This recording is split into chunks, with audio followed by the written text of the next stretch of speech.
The World Bank has urged South Africa to reduce its regulatory burden and reform black ownership laws to stimulate economic growth.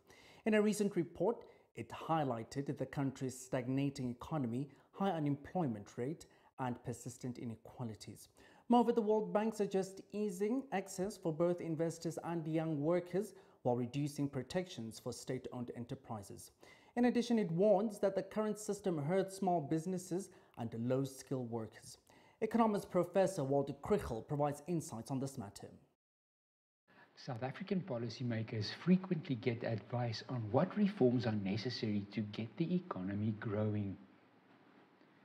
The World Bank recently talked about first-order reforms such as increasing competition, lowering the cost of doing business, and reducing the state's role in the economy.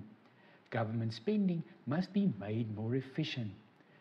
For even more fundamental second-order reforms, they recommend changes to black economic empowerment policies, localization policy, and collective bargaining to make it easier for foreign and domestic investors to enter the market and to reduce the cost of doing business. This may be good advice for growing the economy, but it means nothing since it does not take into account our political economy. Interventionist policies that favor labor over capital are at the very heart of ANC policy. Even if the leopard wants to change his spots, how would he go about it? It's not clear at all.